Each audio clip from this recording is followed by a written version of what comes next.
अण्णा हजारे यांच्या उपोषणाचा आजचा 7वा दिवस आहे। 6व्या दिवशी म्हणजे काल गिरीश महाजन आणि सुभाष भामरेंनी अण्णांची भेट घेतली। ही भेट झाल्यानंतर अण्णा हजारेंनी पत्रकार परिषदेमधून भेटीचा खुलासा केला। लोकायुक्त आणि लोकपाल या दोन मागण्या जवळपास मान्य झाल्या आहेत, तर तिसरी हमीभावाची मागणी शिल्लक आहे असा दावा मुख्यमंत्र्यांनी काल पत्रकारांशी बोलताना केला होता। मात्र लोकायुक्त संदर्भात सरकार काही करतंय याचा पुरावा हवा, अन्यथा प्रश्न सुटेपर्यंत उपोषण सुरूच राहणार असा इशारा अण्णांनी दिलाय। तसंच चर्चेसाठी जबाबदार लोकांनी इथे यावं, आमचे 3 तज्ञ व्यक्ती त्यांच्याशी चर्चा करतील, त्यातून शेतकऱ्यांच्या प्रश्नावर मार्ग काढावा, मी स्वतः त्यावर लक्ष ठेवेल असं देखील अण्णांनी म्हटलंय।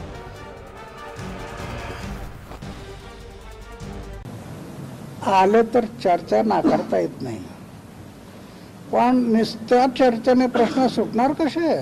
तुम्ही ठोस निर्णय घ्या ना। आता आम्ही त्यांना सांगितलं शेतकऱ्यांचे प्रश्न आहेत ना, जसे आम्ही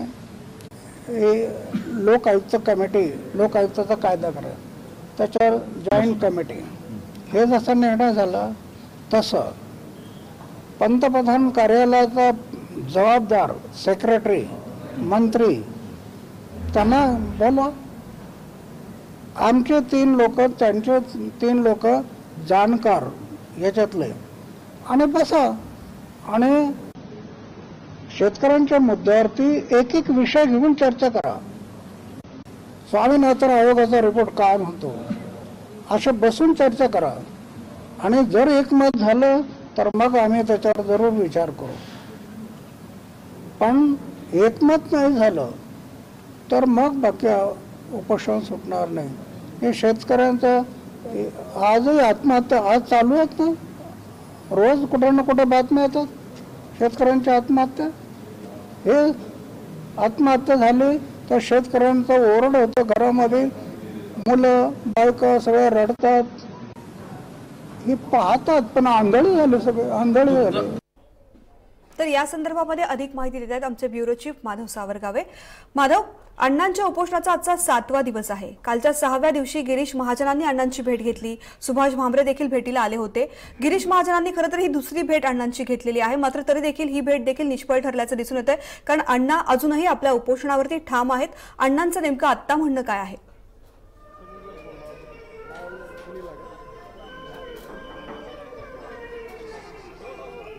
तृप्ती, अण्णांच्या ज्या मागण्या आहेत त्या मागण्यांवर अण्णा ठाम आहेत, पण राज्य सरकार आणि केंद्र सरकारकडून ठोस निर्णय होत नाही किंवा ठोस आश्वासन मिळत नाही, आणि ते आश्वासन अण्णांना लेखी पाहिजे, आणि ते मिळत नसल्यामुळं अण्णा आपल्या उपोषणावर ठाम आहेत। आज 7वा दिवस आहे। या आंदोलनाची धार अधिक तीव्रतेने पुढे जाताना दिसते आहे। काल गिरीश महाजन, सुभाष भामरे हे दोघे जवळपास 4.5 तास बैठक घेऊन त्यांच्याशी चर्चा केली। सगळ्यात महत्त्वाचा मुद्दा लोकपाल आणि लोकायुक्ताचा होता। लोकपाल आणि लोकायुक्ताच्या मुद्द्यावर अण्णांचं जे मत आहे ते विचारात घेऊन राज्य सरकार आणि केंद्र सरकार ते पाऊल टाकत असल्याचं आश्वासन दिलं, या दोघांनी दिलं होतं।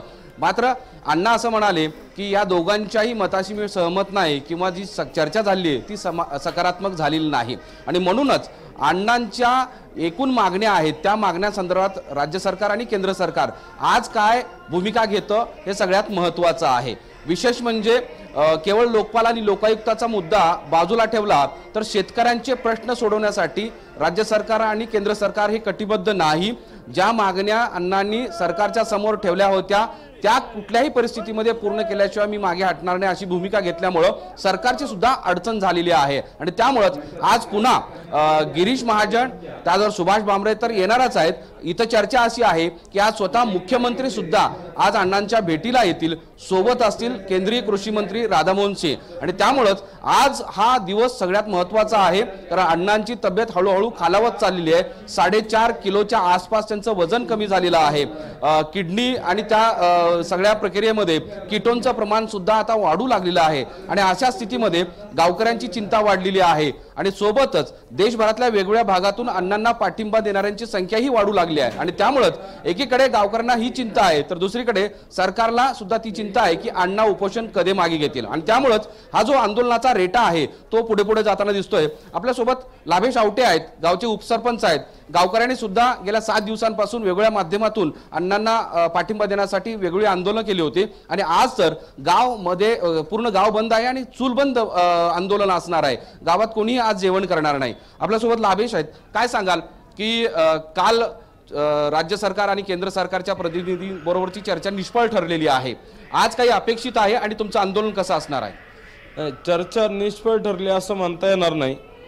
लोकपाल आणि लोकायुक्त बाबत अण्णांचं समाधान झालेलं आहे, पण अण्णा रात्री असं म्हणाले की समाधान झालेलं नाही, कारण सुप्रीम कोर्टाची जी तारीख आहे लोकपालाच्या संदर्भात तोपर्यंत मी उपोषण करणार आहे, कारण राज्य सरकार आणि केंद्र सरकारवर विश्वास नाही। तरी आम्ही अण्णांची, कारण की कसं असतं उपोषण करताना सर्वच मागण्या मान्य होतील असं नाही। आज केंद्रीय कृषी मंत्री राधामोहन सिंग आणि गिरीश महाजन साहेब हे सर्वजण येणार आहेत। शेतकऱ्यांच्या मुद्द्यावर, स्वामीनाथन आयोग असेल या इतर प्रश्नावर अण्णांची आणि त्यांची चर्चा होईल।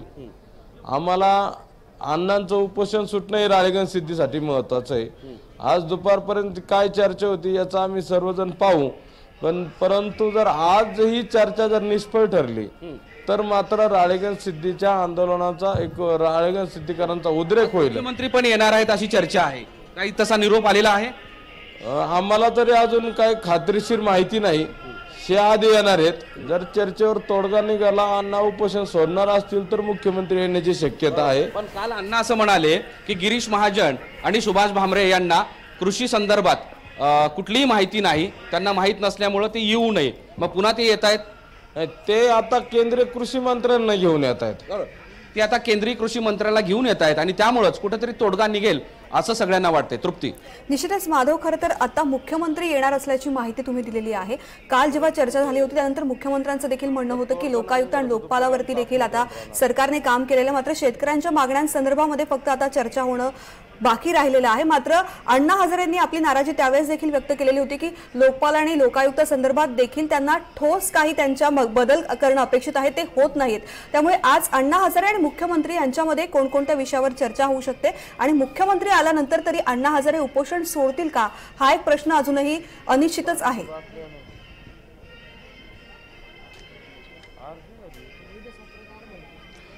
तृप्ती, अण्णांच्या 8 मागण्या आहेत, 8 मागण्यातले 2 भाग आहेत। एक भाग म्हणजे लोकपाल आणि लोकायुक्त।